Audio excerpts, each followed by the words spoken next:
Oh ya, lagi belajar mawaris. Sesuai dengan redaksi hadis dari Abi Hurairah, beliau berkata bahwa ta'allamu al-fara'idha wa 'allimuha fa innahu nisful 'ilm wa huwa awwal syai'in yunzau an ummati. Belajarlah mawaris dan ajarkanlah kepada orang lain karena merupakan setengah daripada ilmu, dan mawaris juga yang pertama kali diangkat daripada umat Muhammad hari kiamat kelak. Milikilah segera buku fikih mawaris, pembagian warisan menurut syariat Islam, karya Ustazah Siti Surani Syarifudin LCMA, karena ini penting untuk dimiliki dan diamalkan dalam masyarakat. Jangan lupa diorder. Assalamualaikum warahmatullahi wabarakatuh. Waalaikumsalam warahmatullahi wabarakatuh. Salam sejahtera untuk rekan-rekan Jejakpedia dimanapun Anda berada. Telah membersamai kita Ustaz Tawali Taqiyuddin atau dengan sapaan akrabnya Bang Mutawali. Bang Mutawali ini merupakan mahasiswa pasca sarjana jurusan Akidah Filsafat di Universitas Al-Azhar, Mesir. Assalamualaikum, Bang. Assalamualaikum warahmatullahi wabarakatuh. Gimana kabarnya, Bang? Alhamdulillah sehat. Alhamdulillah sehat, ya. Sehat juga ya. Alhamdulillah sehat juga. Jadi rekan, kali ini dengan program terbarunya Jejakpedia, dengan program Bincang Agama, dengan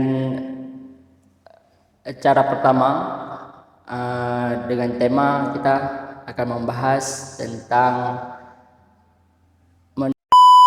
berajut akidah yang benar, menepik paham sekularisme dan ateisme.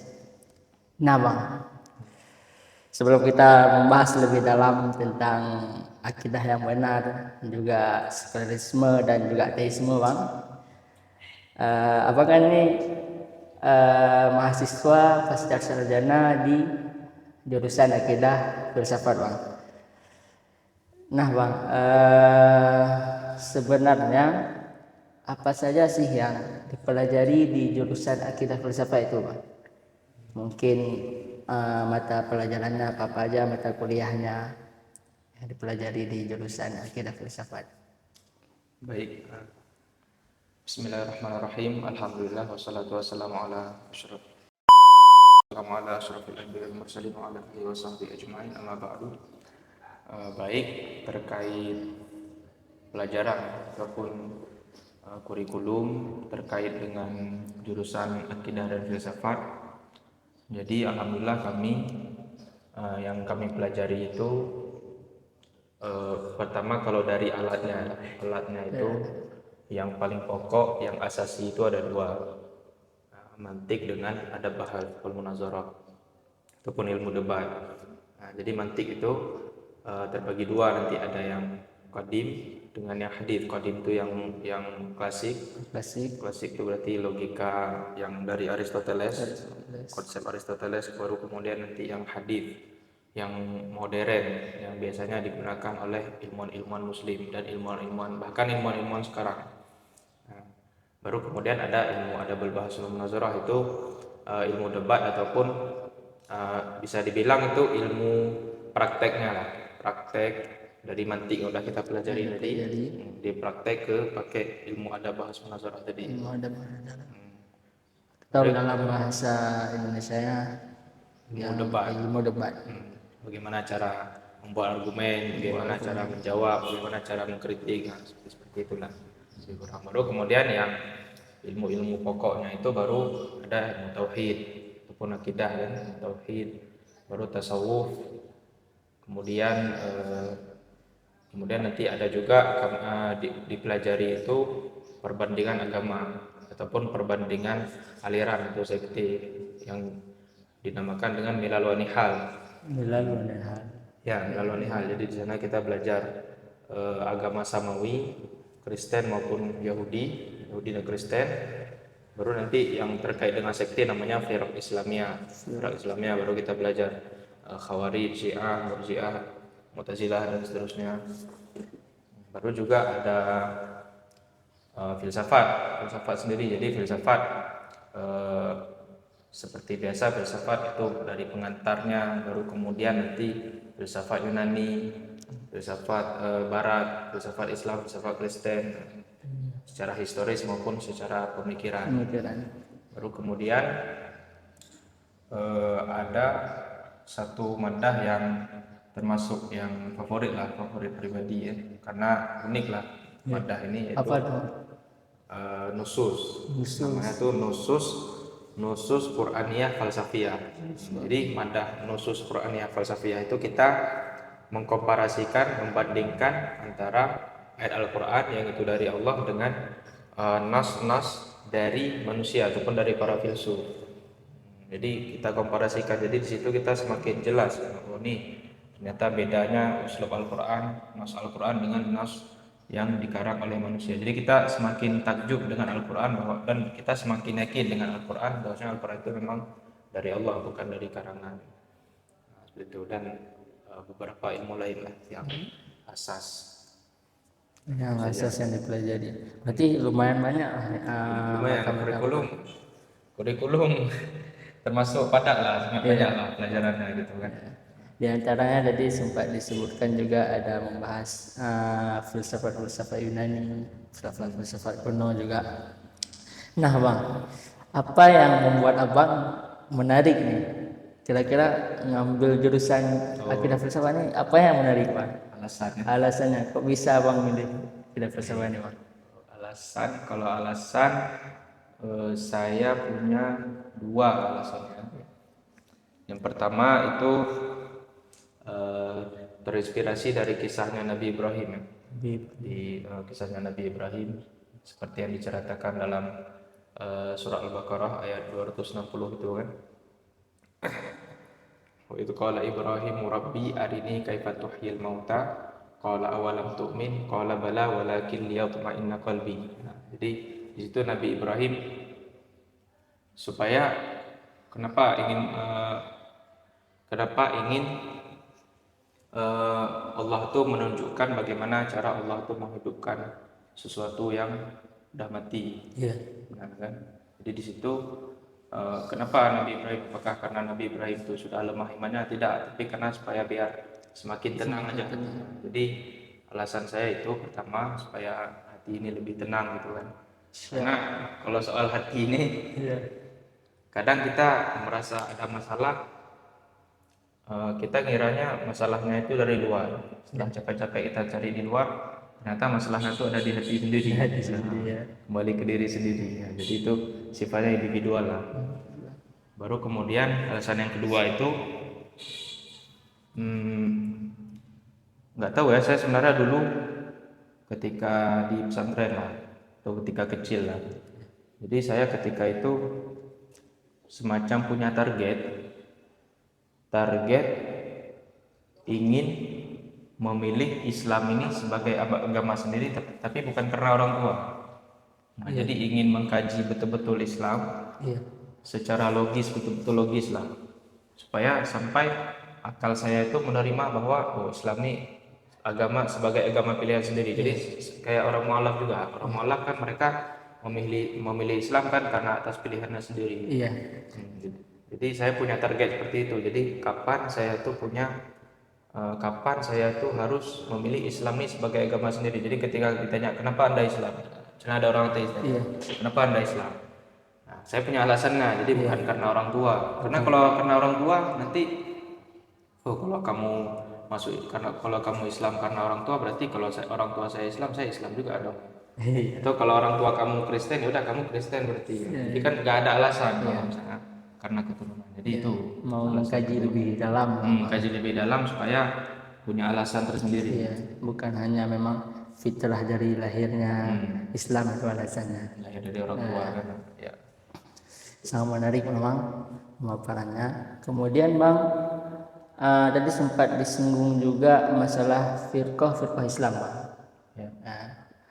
Yang sering masyarakat dengar ataupun kita dengar itu di sana ada yang namanya Khawarij, Mu'tazilah dan Ahlussunnah bang, yang memang sering didengar oleh masyarakat.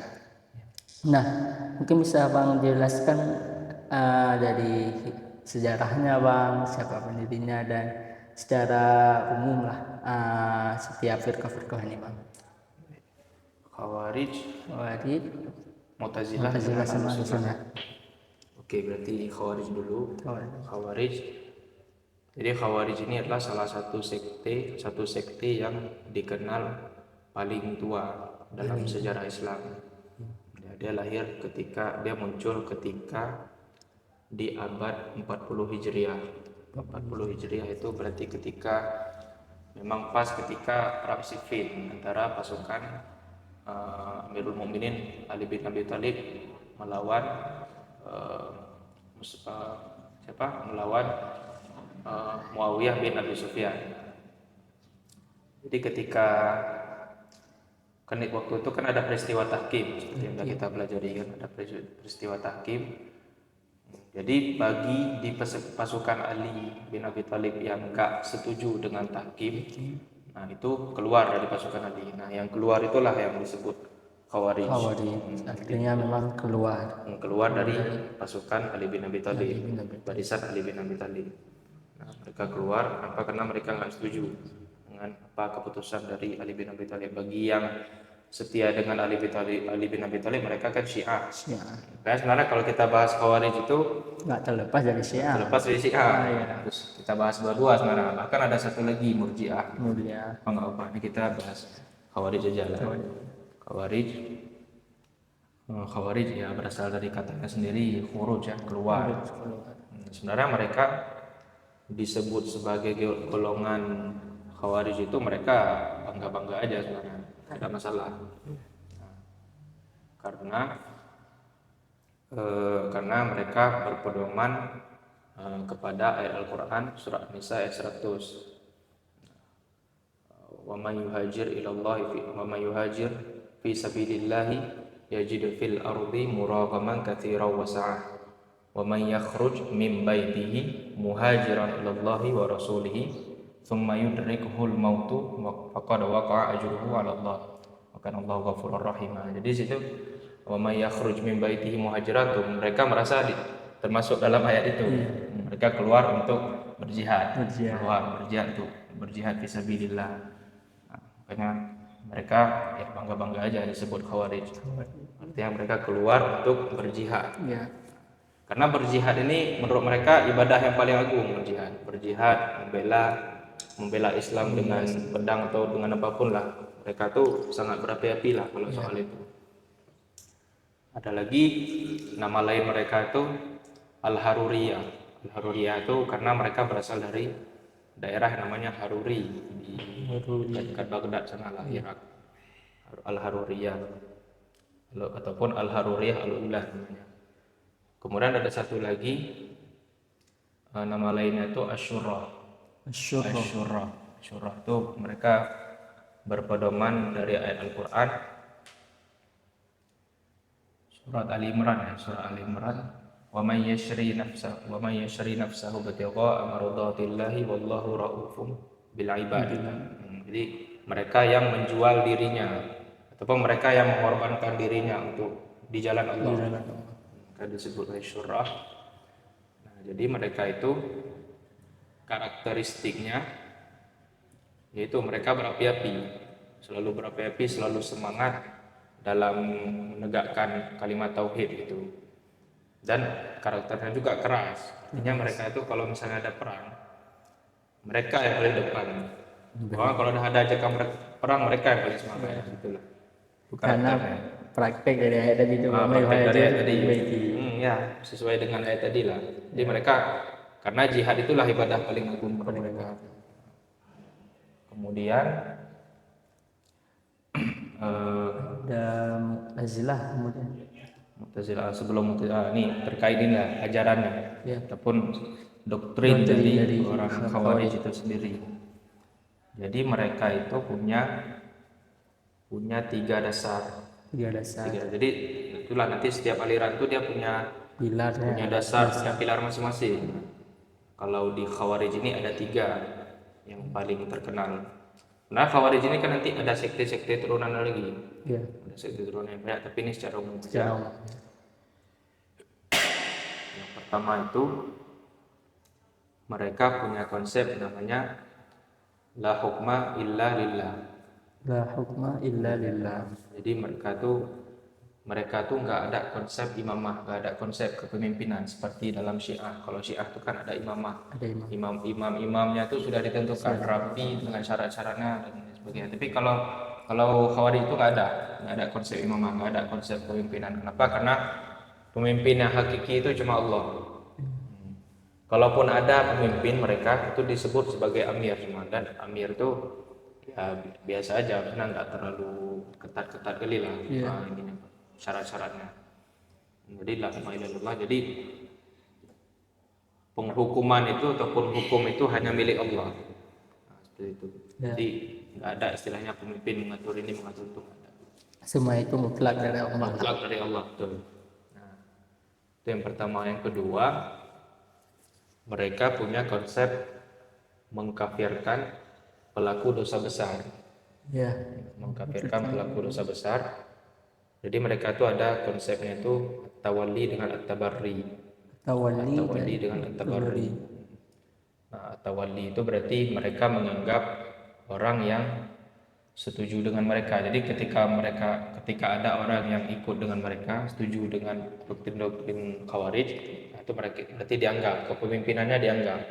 Nah, kalau tabarri itu kan melepas diri. Lepas diri. Bara'ah, melepas diri. Kalau tabarri itu berarti orang yang nggak setuju dengan pemikiran mereka, itu nggak dianggap, keluarkan. Yang kontra sama mereka. Ya, jadi ketika nggak setuju dengan pemikiran mereka, itu dianggap kafir. Ya, ada yang melakukan dosa besar misalnya yang paling parah itu di bawah syirik, nanti misalnya ada membunuh, berzina dan lain sebagainya, dosa-dosa besar itu kafir, dianggap oleh mereka kafir. Nah, disitulah bahayanya, ketika dianggap kafir maka darahnya dihalalkan dan sebagainya, dianggap nggak beriman lagi. Nah, itu jadi konsep mereka yang paling terkenal itu mereka mengkafirkan pelaku dosa besar. Kemudian yang terakhir, yang ketiga itu mereka menafsirkan nas ataupun dalil Al-Quran itu secara zahir saja ataupun sesuai hawa nafsu mereka saja. Nah, inilah mengapa menafsirkan Al-Quran itu bahayanya menafsirkan Al-Quran dengan hawa nafsu. Bahayanya itu ketika ada ayat yang setuju dengan pemikiran kita, nah itu kita terima, tapi ada ayat-ayat yang kita nih berat nih kita kerjakan ataupun kita nggak cocok lah dengan ayat itu, ditinggalin. Itulah bahaya dengan hawa nafsu. Jadi mereka menafsirkan itu secara zahir saja.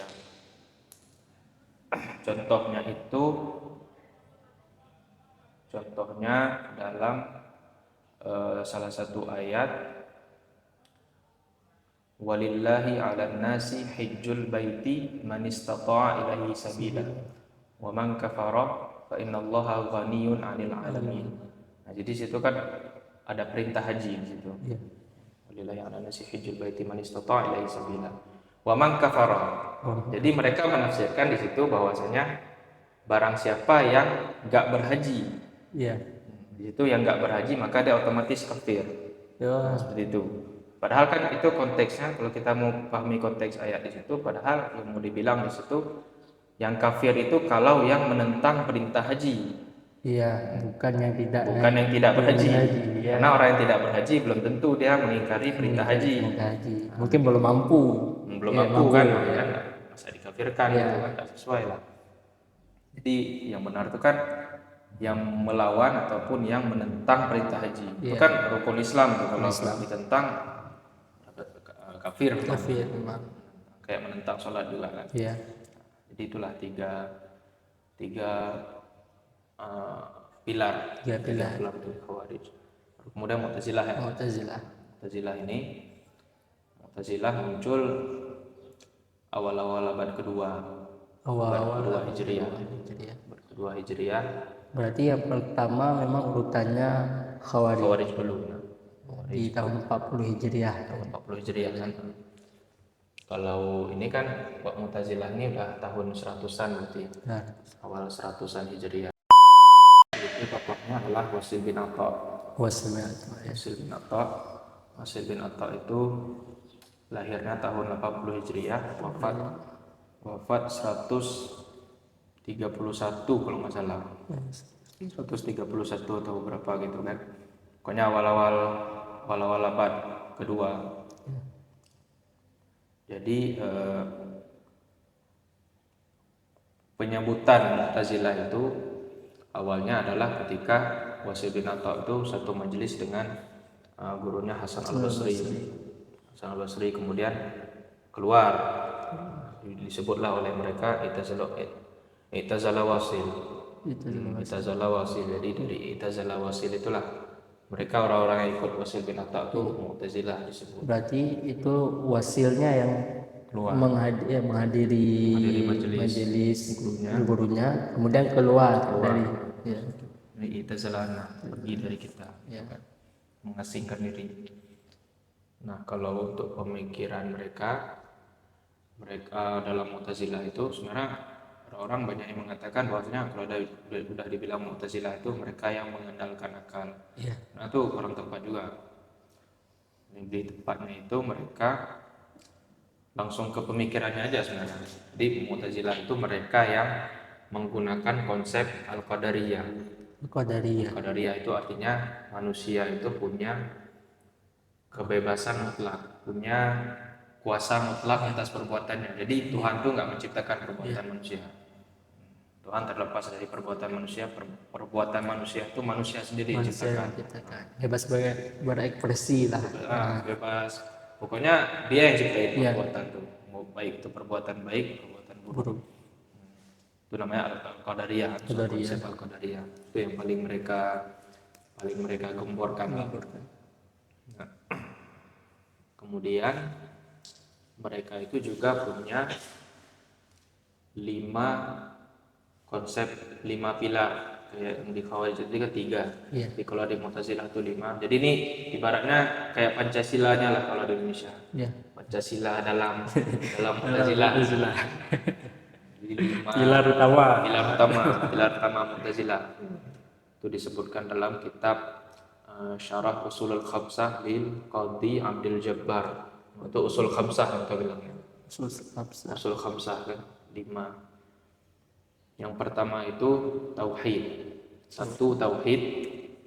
Tauhid itu artinya mengesahkan Tuhan, mensucikan Tuhan dari segala macam kekurangan, kesamaan dan makhluk dan lain sebagainya. Itu kan nggak ada masalah tuh kan. Baru nanti yang di masalahnya itu di penjelasan tentang sifat Tuhan. Mereka nggak mengakui sifat Tuhan. Tuhan itu nggak punya sifat. Karena menurut mereka punya konsep sifat ainul zat. As-sifat ainul zat. Artinya sifat itu adalah zat Tuhan itu sendiri. Jadi ketika kita bilang Tuhan ataupun kita bilang Al-Qadir misalnya. Al-Qadir itulah Tuhan. Tuhan itulah Al-Qadir. Seperti itu. Jadi satu maknanya. Kalau di Ahlus Sunnah kan Tuhan punya sifat qudrah, iradah, terpisah ya. Zatin ala zat. Tapi kalau Mu'tazilah itu ainul zat. Baru kemudian mereka mengingkari bahwasanya Tuhan itu bisa dilihat di surga kelak. Itu mereka diingkari. Padahal itu kan jelas ayatnya. Bahwasanya Tuhan bisa dilihat. Menurut mereka itu enggak. Dan beberapa konsep-konsep lain lah yang itu dijelaskan dalam Al-Quran secara eksplisit. Cuma mereka ingkari. Kenapa? Karena enggak sesuai dengan akal mereka. Itu berarti masuk ke dalam tauhid tadi ya. Itu turunan dari tauhid. Konsep tauhid tadi ya. Berarti memang ainul zatnya sendiri. Tuhan itu sifat Tuhan itu ainul zat. Itu banyak sering dibahas dalam tauhid kan. Baru kemudian yang kedua itu mereka punya konsep al-adlu, keadilan Tuhan. Jadi Tuhan itu harus adil dalam menghukumi hambanya. Jadi misalnya ada hamba itu yang seorang muslim yang bermaksiat, ataupun seorang muslim seorang yang beriman, itu Allah wajib memasukkan dia ke surga atau wajib memberikan dia ganjaran. Kemudian kalau ada yang bermaksiat ataupun orang-orang yang kafir itu wajib dihukum di neraka. permasalahannya itu di wajibnya itu. Jadi mereka semacam kayak nggak ada adab itu sama kita. Jadi Tuhan tuh harus gini, harus gini. Kita yang perintah seolah-olah ya. Malah kayak yang maksa. Walaupun memang Tuhan udah berjanji untuk ya seperti itu. Cuman kita konsepnya itu Allah, terserah Allah. Iya. Mau Allah tuh seandainya Allah tuh mau menghukum orang yang taat ataupun memberikan ganjaran ke orang kafir, itu terserah, itu hak Allah. Walaupun Allah sudah menyampaikan di Al-Quran, maksudnya Allah akan memberikan ganjaran untuk orang yang beriman, menghukum orang yang kafir, seperti itulah. Nah, kemudian yang ketiga itu al-wa'du wal-wa'id, janji dan ancaman. Itu hampir mirip dengan yang al-adlu tadi. Jadi janji, ganjaran untuk orang yang beriman, seterusnya. Kemudian wal-wa'id, ancaman bagi orang-orang yang kafir, yang membangkang, seperti itu. Baru kemudian yang keempat ya. Yang keempat itu konsep al-manzilah baina manzilatain. Jadi ada satu tempat di antara dua tempat. Manzilah baina manzilatain. Manzilatain ini maksud adalah surga dengan neraka. Jadi ketika ada orang beriman tapi dia fasik, berbuat dosa, kemudian meninggal, belum sempat bertobat tapi beriman ceritanya. Belum sempat bertobat dari dosa-dosanya itu, dia nggak masuk surga, nggak masuk neraka, tapi masuk di tempat antara dua. Itu sesuai pemikiran mereka. Jadi nggak sah kalau dimasukin ke surga karena masih ada dosa fasik tadi kan. Kemudian nggak sah juga dia masuk neraka. Kenapa? Karena dia beriman, dia bersyahadat. Jadi jalan tengahnya apa? Masukinlah dia di tengah-tengah. Tapi ya di tengah-tengah itu nggak disebutkan. Nggak disebut, cuma bilang manzilah baina manzilatain. Itulah di akhirat, lihat sendirilah. Kayak tempat transit lah. Di antara dua tempat itu yang keempat ya. Keempat. Kemudian yang terakhir amar ma'ruf nahi munkar. Nah, jadi amar ma'ruf nahi munkar ini mengikat 4 sila yang sudah disebutkan tadi. Yang empat ya. Dibungkus dalam amar ma'ruf nahi munkar. Amar ma'ruf nahi munkar berarti mengajak orang untuk berbuat baik dan mencegah orang berbuat buruk. Itu 5 konsep pilar dasar orang Mu'tazilah. Dan Mu'tazilah sebenarnya sekarang nggak ada lagi. Sudah selesai lah. Tapi pahamnya ada nggak? Pahamnya mungkin kalau oknum-oknum gitu ada lah, yang dia itu misalnya berpendapat seperti pendapat Mu'tazilah, tapi yang berpendapat itu nggak tahu itu dari Mu'tazilah. Jadi semacam neo Mu'tazilah, dia berpendapat sebagaimana pendapatnya Mu'tazilah, tapi kan sering kayak itu. Tapi dia nggak sadar, sudah pernah dibahas sebelumnya ataupun sudah pernah ada sebelumnya. Ada sebelumnya. Kita bisa lihat dari cara dia berpikir mungkin pemahamannya. Kita yang dah belajar kan, sama nih. Tapi orang yang berpikir seperti itu dia nggak tahu. Dulu udah pernah ada. Itu Mu'tazilah. Baru Ahlus Sunnah ya. Ahlus Sunnah. Mereka Ahlus Sunnah. Ahlus Sunnah ini sebenarnya bukan aliran, pun bukan sekte. Dia tuh semacam golongan mayoritas Muslim. Golongan mayoritas Muslim. Jadi mayoritas jumhur itu yang itulah tuh Ahlus Sunnah wal Jamaah. Ahlus Sunnah artinya mereka yang mengikuti Al-Quran dan Sunnah. Jamaah itu mayoritas Islam, jumhur. Jadi bukan yang keluar melenceng-lenceng sendiri itu. Jadi dia memang ikut mayoritas. Dan kalau udah mayoritas itu di situ mencakup ahli tafsir, ahli hadis, ahli fikih, ahli sastra, ahli qiraat, dan ahli-ahli segala macam yang berhubungan dengan agama. Itu semuanya masuk ke Ahlus Sunnah yang mayoritas. Misalnya dalam fikih misalnya, kalau misalnya ditanya siapa imam Ahlus Sunnah, pasti banyak kali karena setiap bidang itu ada imamnya masing-masing. Jadi kalau misalnya kita ke fikih misalnya, berarti imam yang mazhab yang 4. Mazhab 4, Imam Abu Hanifah wafat tahun 150 Hijriah kan. Imam Malik 179, Imam Syafi'i 204, dan Imam Ahmad bin Hanbal 241 ya. 141 Hijriah. Nah, itu imam mazhab fikih yang empat. Itu imam ahlus sunnah dalam fikih. Tapi bukan berarti imam yang empat itu nggak punya akidah yang benar, nggak. Akidah ahlus sunnah juga. Seperti di zaman Nabi, sahabat dan salafus saleh. Baru kemudian baru di akidah. Nah, di akidah ini siapa imam ahlus sunnah yang imam yang ahlus sunnah yang dianggap ahlus sunnah. Jadi kalau dalam akidah yang dianggap itu dua imam. Tapi dua imam ini bukan mereka membuat baru ya, tapi mereka ini sebenarnya karena di masa-masa sebelum mereka itu sudah sempat rusak akidah, mereka memperbaiki dengan cara dihidupkan lagi akidah masa Nabi, masa sahabat, masa salafus saleh. Jadi dua imam itu adalah Imam Abu Hasan Al-Asy'ari. Wafat tahun 323. Ada yang mengatakan 330, 321, 322, 323. Kemudian Imam Abu Mansur Al-Maturidi. Mansur Al-Maturidi yang kedua itu wafat tahun 333 Hijriah. Ada yang mengatakan sebenarnya akidah yang konsep dari Imam Al-Maturidi ini, Imam Maturidi ini dinisbatkan lagi ke Imam Abu Hanifah. Makanya biasanya di dunia ini nanti di berbagai penjuru dunia yang bermazhab Hanafi itu biasanya fikihnya Hanafi, akidahnya Maturidi. Karena memang sejalan lah. Itu ahlus sunnah, terkait ahlus sunnah seperti itu. Jadi dia mayoritas. Bukan sekte, bukan aliran. Berarti memang yang pertama tadi memang Khawarij di tahun 40 Hijriah.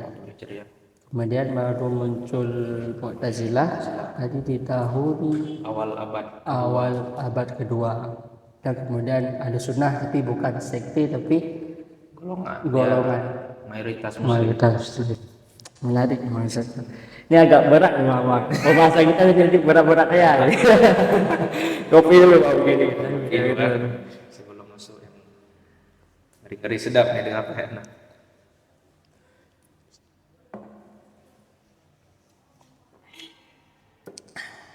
Mungkin kadang kita agak promosi kopi. kita bahas rekan-rekan aja nih, kan? Jadi udah yang memang berat ya, tapi ilmunya bermanfaat insyaallah. Memang dari tahun-tahunnya jadi dah di-spill juga kan.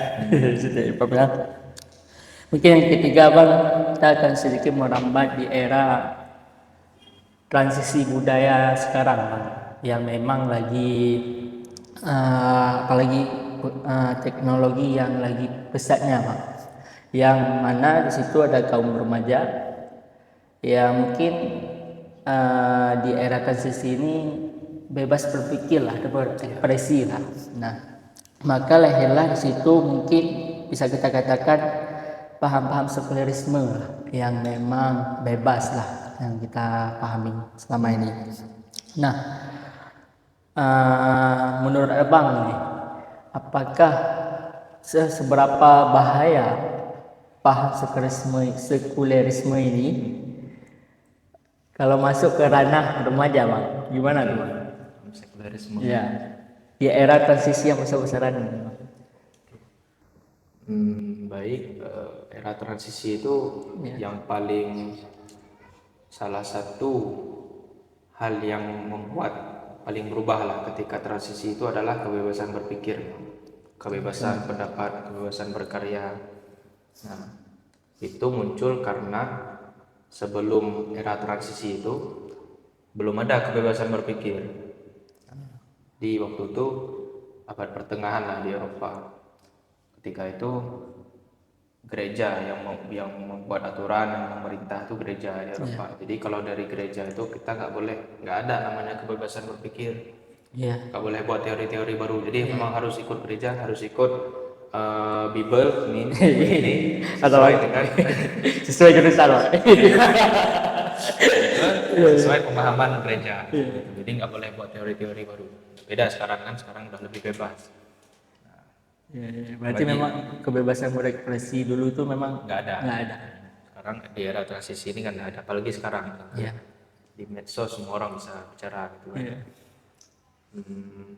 Jadi salah satunya itu paham yang hidup itu, yang muncul itu adalah sekulerisme. Sekulerisme itu muncul sebagai ekspresi ataupun semacam perlawanan kepada gereja yang dulu itu sebenarnya. Jadi gara-gara gereja itu waktu itu rusak dunia gara-gara salah satu wabah terbesar di dunia sepanjang masa, Black Death. Jadi Black Death itu wabah terbesar di dunia. Ketika itu nggak bisa dicari obat. Kenapa? Karena kan kajian nggak diizinkan. Kajian ilmiah itu nggak diizinkan sama gereja. Jadi ketika udah wabah, ketika udah terpuruk, nggak ada obat, nggak ada vaksin, nggak ada apa-apa. Jadi udah kayak gitu terus. Jadi berjalan terus wabahnya sampai bertahun-tahun. Jadi gara-gara trauma sejarah itu, salah satunya lahirlah sekulerisme itu. Sekulerisme itu sebenarnya kalau ditarik secara bahasa berasal dari kata seculum kalau bahasa Latinnya. Seculum itu artinya bisa dua, berhubungan dengan waktu atau dengan tempat. Waktu lah. Waktu itu maksudnya berarti seculum itu artinya masa kini sekarang. Masa kini. Jadi kita ambil yang ini masa kini lah, modern. Itu disebut dengan modern. Jadi sekulerisme itu mereka yang paham ataupun ideologi yang memisahkan antara urusan agama dengan urusan kehidupan sehari-hari. Apakah itu yang berhubungan dengan politik, pendidikan, dan apapun itu dipisahkan dengan agama, undang-undang. Jadi jangan dicampur aduk, dipisahin betul-betul. Agama itu berarti urusan ritual, ibadah silahkan tuh urusan privat pokoknya. Tapi kalau ada urusan publik, urusan politik, pendidikan, nah itu harus dipisah. Jangan masuk-masuk, jangan ikut campur agama itu. Itu sekuler. Dan itu secara latar belakang sejarah yang dipisahkan dari agama itu bukan semua agama maksudnya. Agama Kristen itu. Sebenarnya bukan salah di agama Kristennya juga, tapi salah di pengikutnya yang membuat rusak. Itulah kesalahan zaman sekarang. Zaman sekarang tuh nanti ketika ada orang yang memeluk agama tersebut, misalnya ada orang yang berKTP Islam. Kemudian dia membunuh orang. Kemudian orang yang mungkin benci dari Islam sejak awal ini, Islamofobia, mereka bilang, oh Islam mengajarkan menyuruh untuk membunuh. Padahal itu kan salah oknum. Dia melanggar perintah agama. Ini seperti itu juga. Jadi Kristen sebenarnya yang disekulerkan ini Kristen, yang mau dipisahin, bukan Islam. Kenapa? Karena ini secara historis di Barat. Barat waktu itu Kristen, bukan terjadi di Timur Tengah, di Barat. Makanya lahir mbah-mbah, bapak-bapak ateis lah, kayak di Eropa, kayak Feuerbach, Ludwig Feuerbach, kemudian ada Karl Marx, ada siapa lagi, ada Friedrich Nietzsche, itu mbah-mbahnya ateis lah. Jadi mereka mengatakan Tuhan sudah mati, Tuhan sudah dibunuh dengan ilmu pengetahuan, Tuhan tidak ada lagi, itulah. Jadi yang mereka kritik itu sebenarnya Kristennya. Itulah lahirlah sekuler. Sebenarnya sekuler ini secara tujuan positifnya ada juga. Positifnya ada. Artinya ketika itu ingin supaya kita ini bangkit nih, jangan seperti ini. Kita harus lawan sistem-sistem yang nggak bagus nih, yang udah mengekang kita seperti itu. Secara historis bagus sebenarnya. Cuman itulah karena ini dari manusia, jadi efek negatifnya juga justru lebih banyak lagi setelah itu nanti. Kesombongan manusia dan lain sebagainya. Disamakan semua agama. Padahal kan secara historis bukan semua agama. Gitu. Nah, kemudian kalau kita tarik dengan Islam, kita selaraskan dengan Islam misalnya. Sekuler yang terjadi sekarang bilang. Kemudian sekuler itu dia ada istilahnya nanti negara-negara sekuler. Jadi ada negara yang menggunakan ideologi sekuler ataupun sistem sekuler, ada yang tidak. Kalau Indonesia, Indonesia itu termasuk negara yang gak jelas sebenarnya sekuler atau bukan, sekuler atau agama.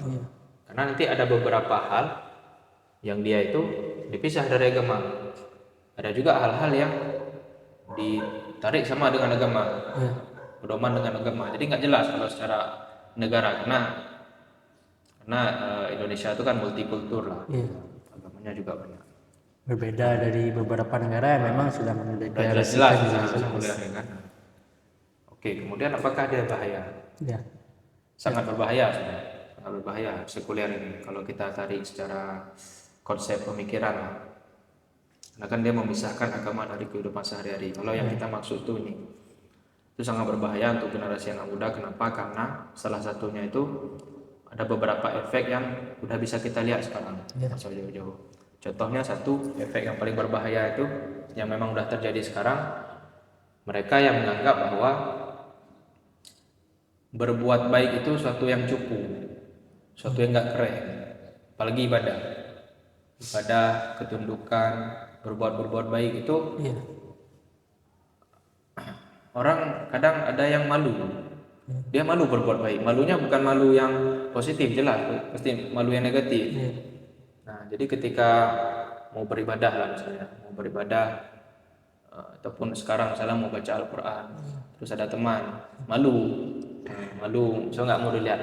Nah, itulah efek dari sekuler. Jadi kita seakan-akan hal-hal yang agama itu, yang ritual agama itu satu yang cupu, yang nggak keren gitu. Itu salah satu efeknya. Sedangkan nanti lawannya misalnya kayak main game, hal-hal yang duniawi itu keren, dianggap keren. Itu salah satu efek yang paling terasa kalau konsep memisahkan agama dengan kehidupan sehari-hari. Kemudian juga nanti efeknya itu ada menganggap ketika ada masalah, ketika kita kasih solusi yang dari agama, nggak mau terima, karena dianggap itu bukan solusi. Misalnya lagi nggak tenang, lagi depresi, misalnya. Solusi dari agama, dari Islam apa? Zikir. Al-Quran, sholat. Nah, itu nggak masuk tuh kalau orang yang nggak pernah rasa, kalau orang yang terjebak dengan pengaruh-pengaruh sekuler itu dia nggak akan terasa, nggak mau terima. Dia mau alasan yang logis. Padahal Islam itu kenapa Islam itu paling beda dengan agama-agama lain? Dia satu agama yang paling beda lah. Itu salah satunya karena Islam tuh the way of life. Islam tuh jalan hidup, bukan agama sebenarnya. Dia bilang seperti itu. Jalan hidup artinya kita dari bangun tidur sampai tidur lagi itu Islam ada mengatur semua. Dan dari semua sisi Islam ada mengatur. Islam ada kasih petunjuk. Nah, segala masalah dalam kehidupan. Orang menganggap kadang Islam itu ya sekedar Islam itu syahadat, sholat, puasa, yang ritual seperti itu aja. Padahal dalam Islam itu ada ibadah mahdoh, ghairu mahdoh, ibadah yang ritual dan juga non ritual. Selama kita berbuat baik dalam Islam itu dihitung ibadah. Nah, itu. Kan Islam itu the way of life. Jadi semua ada solusinya dalam Islam. Contohnya lagi kayak kita ambil misalnya salah satu masalah itu masalah mental, insecure misalnya, rendah diri. Kita ambil solusinya kadang ada yang mengambil solusinya itu ya solusi-solusi yang dari pakar-pakar psikolog yang dia sifatnya yang dianggap itu sains lah, ilmiah. Kemudian nanti ada yang diambil dari filsafat. Salah satu yang paling populer itu ambil dari filsafat stoik. Padahal di Islam itu ada diajari, maksudnya ada dikasih solusi ketika kita merasa rendah diri. Rendah diri kan berarti kita kurang bersyukur dengan kelebihan yang ada dengan diri sendiri. Ada solusi itu dari Nabi solusinya. Kalau kita baca hadis diriwayatkan oleh Abi Hurairah, Nabi Hurairah radhiyallahu anhu, kalau Rasulullah sallallahu alaihi wasallam, "Unzuru ila man asfala minkum wa la tanzuru ila man huwa fawqakum. Fa huwa ajdaru alla tazdaru ni'matallah." Jadi ketika kita sedang merasa rendah diri, coba kita lihat orang-orang yang keadaannya itu di bawah kita, nasibnya itu di bawah kita. Karena orang-orang yang nasibnya di bawah kita itu pasti melihat kita tuh ingin punya kelebihan yang ada di diri kita. Jangan lihat ke atas, jangan lihat orang yang kita misalnya lagi biasa-biasa aja, lihat orang yang kaya raya, crazy rich misalnya. Kalau sebagai motivasi oke, tapi kalau untuk mengukur-ngukur diri kan membuat kita jadi rendah diri, maka jangan lihat ke atas secara nasib. Itulah cara simple dari Rasul bagaimana cara kita supaya tidak insecure, cara kita supaya mampu bersyukur, cara bersyukur paling mudah. Ya. Jadi semua ada solusinya padahal dalam Islam karena lalai, misalnya karena kurang belajar mempelajari Islam itu sendiri, kurang bangga dengan agama Islam, jadi nggak tahu gitu. Ya. Itu dua efek paling parah Paling parah. dari Kalau kita lihat dari historinya, memang kayak abang bilang tadi, memang ada sisi baiknya. sisi baiknya adalah Tapi nggak terlepas dari memang bahayanya ketika paham ini masuk ke ranah remaja, bang. Ya kan? terutama sekarang. Ya. Nah, bang, ada saran nggak dari abang, misalnya gimana sikap remaja biar nggak terpengaruh dengan terjerumus ini? Yang pertama itu, ini pasti yang paling berat diterima. Ya. Yang pertama itu memang mendekat diri ke Tuhan. Itu sebenarnya solusi yang paling bagus itu. Mendekat diri kepada Tuhan dengan cara, kalau kita Islam berarti itulah, kalau Islam berarti memperbaiki salat kita, memperbanyak baca Al-Quran, memperbanyak zikir. Nah itu kan pasti solusi-solusi yang anak muda itu agak apa nih solusi kayak itu, sangat kuno gitu kan. Padahal itu kalau ada dicoba baru tahu nanti. Kalau belum dicoba nggak akan tahu. Dia harus coba dulu, betul-betul dirasakan bagaimana nikmatnya mendekat ke Tuhan. Dekat dengan Tuhan tuh baru terasa kalau kita udah coba. Itu sebenarnya. Kalau memang belum coba, jadi nggak usah komen apa-apa. Jangan melihat dari luar, jangan menilai sebelum merasa gitu kan. Rasakan. Kemudian hal-hal seperti itulah, pergi ke masjid. Baru kemudian yang kedua, disitulah kita baru mengerti pentingnya belajar dan pentingnya memilih guru, pentingnya berguru dengan guru yang benar mesti kan. Karena kalau udah belajar punya modal, kita nggak akan terjebak dengan hal-hal yang secara selain pandang logis. Padahal itu ada efek negatifnya, ada kesalahannya yang kita kadang nggak sadar. Misalnya kayak belajar filsafat. Belajar filsafat itu sebelum kita belajar filsafat Kristen lah, yang berbeda dengan agama kita. Filsafat Kristen itu contohnya, kalau kita belajar tapi kita belum belajar akidah, kita belum memupuk akidah sejak awal, itu akan sangat mudah terpengaruh. Jangankan filsafat Kristen, ateis saja. Ateis itu pasti logis sekali ya argumennya. Karena kalau kita nggak punya dasar akidah yang kuat, terpengaruh pasti. Mau nggak mau terpengaruh. Nah, jadi itulah belajar. Disitulah kita ketemu pentingnya belajar, itulah di situ. Supaya nggak terjerumus tadi kan. Menarik memang pemaparan dari memang dari jurusan apa yang ini, habis itu firqah Islam, sampai tadi ke paham sekuler yang mana membahayakan generasi sekarang, paham itu dalam rumus. Nah rekan, masih ada bang satu pertanyaan lagi tapi kita jeda dulu bang setelah iklan berikut ini. Ngopi dulu bang. Bismillahirrahmanirrahim. Bagi rekan-rekan yang ingin mengunjungi Mesir, ingin berziarah ke Mesir, sebelum berangkat, maka alangkah baiknya kita merencanakan terlebih dahulu. Ingin kemana saja, ingin menziarahi apa, wawasan-wawasan terkait Mesir, rasanya itu perlu diketahui sebelum kita berangkat.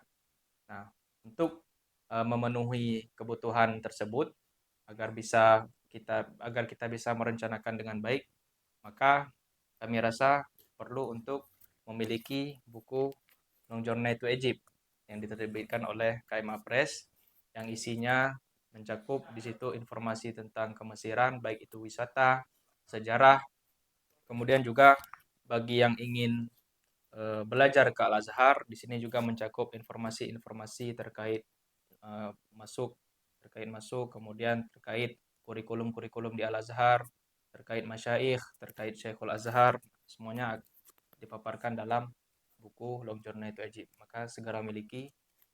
Semoga bermanfaat untuk rekan-rekan sekalian. Kembali lagi bersama kami di program Bincang Agama. Selepas tadi Bang udah kita bahas banyak, mungkin nih terakhir Bang, pertanyaan terakhir. Deg-degan nih. Terakhir, nah, jadi sekulerisme di zaman sekarang juga sering kita dengar orang-orang berpaham ateis, Bang. Ya, banyak tuh, apalagi di tempat kita di Indonesia, di negara kita. Nah, mungkin apa sih ateis itu, Bang? Dari pahamnya, ya, seberapa bahaya memang Ya. paham ini. Ya, Oke. Ateis, ini baru menarik. ya. Ateis itu secara bahasa kan A dengan teis. A itu tidak, teis itu bertuhan. Ya, ateis tidak bertuhan gitu kan. Dan ateis ini bukan seperti tadi lah, bukan golongan ataupun satu aliran gitu juga. Tapi memang nih orang-orang yang tidak bertuhan berarti. Ya. Ateis. Jadi sebenarnya untuk istilah-istilah itu ada ateis, ada antiteis, banyak istilah. Ada ateis, Ya. antiteis, apateis, human secular, lagi berhubungan dengan itulah. Irreligion, non religion, nah itu yang istilah-istilah turunan. Tapi yang paling umum itu memang ateis. Ya. Ateis tidak bertuhan. Tapi ateis ini nanti ada dibagi dua. Ateis ada yang aktif, ada yang pasif.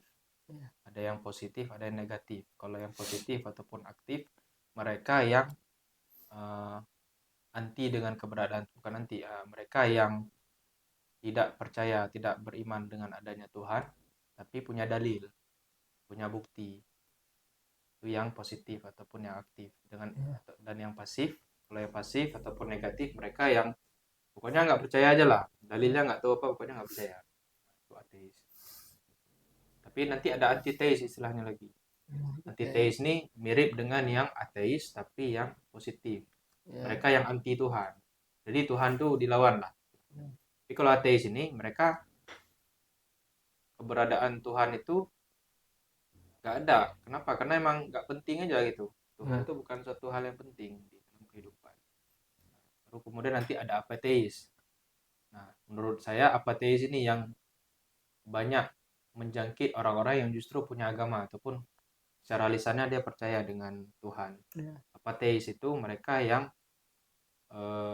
secara lisan mereka percaya dengan Tuhan, tapi perbuatannya kayak orang nggak punya Tuhan. Nah, itu ateis. Ateis contohnya seperti orang-orang yang kita ambil contoh misalnya orang-orang yang mencuri misalnya.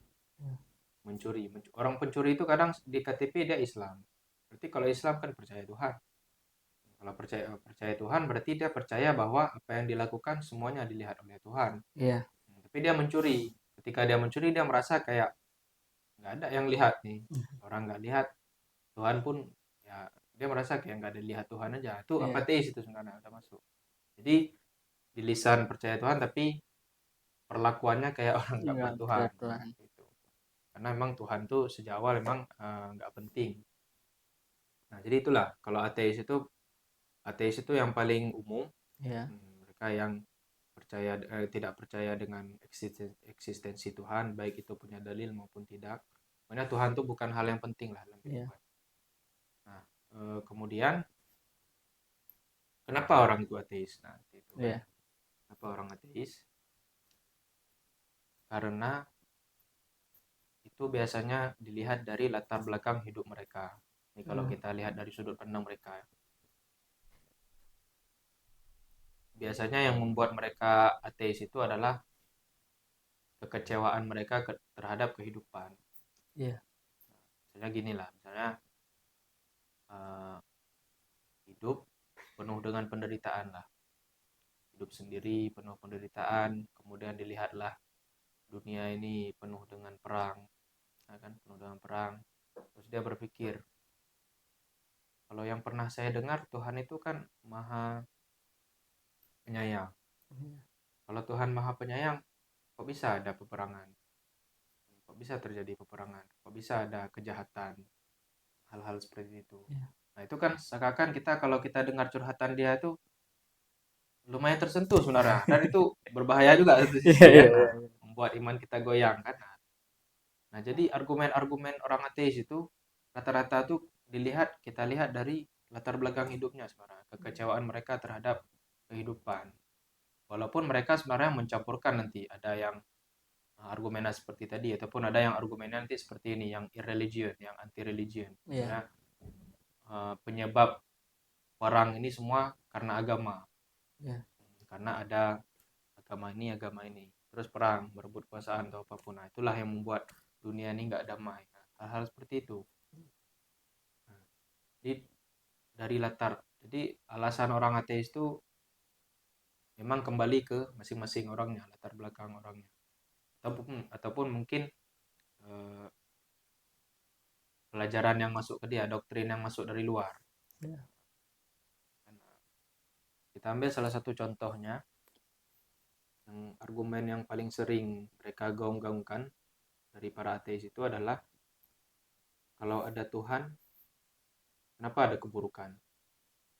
Iya. Justru kan kalau ada Tuhan, nggak ada lah keburukan, kebaikan semua. Kebaikan semua. Nah, ini kan udah mulai terbawa.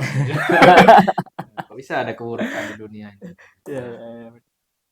nah itulah itu karena berpikirnya itu nggak dalam. Kenapa? Ya. Karena kalau kita belajar Islam misalnya kan, belajar Islam, kebaikan dengan keburukan itu kan selalu itu dualisme. Artinya ketika kita tahu hal yang baik itu karena ada hal buruk. Kita tahu ada orang baik karena ada orang buruk, ada standarnya. Kita lihat ada orang buruk, oh karena berarti karena ada orang baik. Nah, seperti itulah. Kita nggak tahu hitam kalau nggak ada putih. Jadi Iya. ada hitam, ada putih. Habis itu juga ada baik, ada buruk. Nah, jadi keburukan ini konsekuensi atas kebebasan Tuhan yang diberikan kepada manusia. Kebebasan di sini artinya kita bebas memilih mau jadi orang baik ataupun jadi orang buruk. Iya. Nah, manusia itu kan diberikan kebebasan oleh Allah Subhanahu wa taala. Bukan dia menciptakan perbuatan ya, tapi Iya. menciptakan perbuatan tetap Allah, tapi manusia itu ada istilahnya kasab kalau dalam akidah Asy'ariyah, Sunni. Jadi manusia itu bisa berusaha. Artinya berusaha di sini bisa memilih. Ketika ada perbuatan baik, maka kan otomatis pasti ada perbuatan buruk. Iya. Ketika ada orang baik, pasti ada orang buruk. Nah, itu udah jadi konsekuensi. Satu konsekuensi itu yang pertama. Yang kedua, Tuhan Allah Subhanahu wa taala kalau dalam Islam lagi ya. Kalau dalam Islam itu Allah memang sudah bilang dari awal, dunia ini bukan akhir. Dunia ini bukan tujuan utama. Artinya dunia ini fana, dunia ini pasti penuh dengan hal-hal penderitaan, hal-hal yang sifatnya nggak enak lah. Justru nanti yang asli itulah nanti di akhirat. Disitulah nanti dihakimi semua orang akan mendapatkan ganjarannya masing-masing. Nah, Allah sudah mengatakan seperti itu. Nah, jadi wajar kalau misalnya di dunia ini penuh dengan hal-hal yang fana, penuh dengan kerusakan. Karena emang bukan dunia emang tujuan kita. Yang Allah suruh tuh kita bukan tujuannya tuh ke dunia. Kemudian yang terakhir, adanya keburukan tuh nggak semata-mata berkonsekuensi akan tidak adanya Tuhan. Bukan berarti ketika ada keburukan, oh berarti Tuhan nggak ada. Bukan kayak itu logikanya. Bisa karena ada kemungkinan keburukan itu diciptakan, dibuat, dibiarkan ada, justru itu untuk kebaikan yang lebih besar.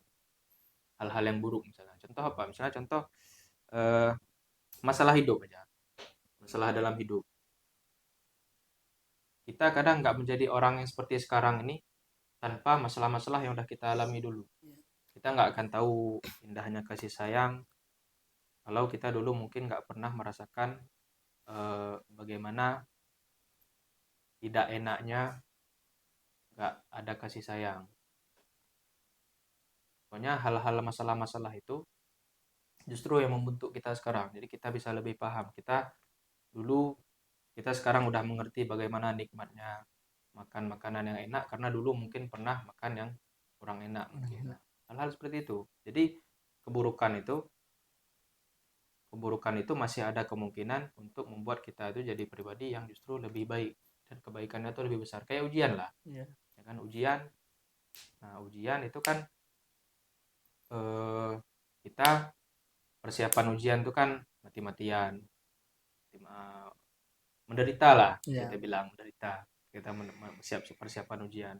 Tapi nanti setelah ujian ketika ada hasilnya itu kan kebaikan yang besar tuh. Iya. Kebaikan yang besar yang lahir dari penderitaan yang kita usahakan sebelumnya. Jadi itulah seperti persis lah. Jadi dunia ini memang tempat ujian. Hasilnya nanti di akhirat, Di bukan di akhirat. dunia. Makanya orang ateis itu mereka nggak punya konsep kehidupan setelah kematian. Iya. Nggak punya mereka konsep dari alam kubur surga neraka kan mereka nggak punya. Karena mereka nggak percaya dengan Tuhan. Iya. Jadi coba tanya sama mereka. Jadi orang-orang koruptor, orang-orang yang berzina, orang-orang yang berbuat jahat, habis itu orang-orang yang berbuat jahat tuh belum sempat dihukum dah meninggal misalnya. Ya. Nah, tuh jadi mana keadilannya? Ya. Mana keadilan orang-orang yang koruptor yang nggak ketahuan sampai akhir hayat tuh gimana keadilannya? Kalau kita agama Islam, kita ada petunjuk nanti di akhirat penghukuman dari Tuhan langsung. Tapi kalau mereka punya orang ateis, mereka nggak punya konsep itu. Mereka cuma stuck di situ aja. Nah, jadi intinya kita sebagai orang yang beriman jangan sampai jadi apateis yang tadi. Kita jangan Lisannya. lisan aja beriman, bilang beriman, tapi perlakuan kita kayak orang nggak beriman. Iya. Itu aja. Berarti tadi ada 3 ya yang sempat disinggung tadi. Ateis, Ya, ateis, antiteis, antiteis, kemudian ada apateis, apateis. kemudian human sekuler. Human sekuler tuh sebenarnya sama juga dengan ateis tuh. Cuma nih biar keren aja namanya, biar beda. Ditanya misalnya kadang ada orang nggak terima dibilang ateis ya. Iya. I am human secular, nah, gitu dibuat lebih keren aja. Iya. Oh, ada lagi agnostik. Agnostik itu artinya ya nggak ada hubungan lah, Tuhan sama kehidupan ini nggak ada hubungan. Iya. Kemudian ada anti agama, anti religion, banyak lah. Iya. Nah, di penghujung nih Bang, kita Iya. Alhamdulillah. menarik, udah banyak yang kita bahas dari jurusan yang Abang pilih, kita filsafat dan juga firqah-firqah Islam. Juga tadi sempat kita singgung sekulerisme, sempat panjang tadi ya. Sempat panjang, dan juga ateisme terakhir tadi. Terima kasih Bang atas Sama-sama, waktunya terima kasih dan banyak ilmunya. Semoga bermanfaat bagi rekan-rekan Jejakpedia. Nantikan di podcast Bincang Agama selanjutnya. Assalamualaikum warahmatullahi wabarakatuh. Waalaikumsalam warahmatullahi wabarakatuh.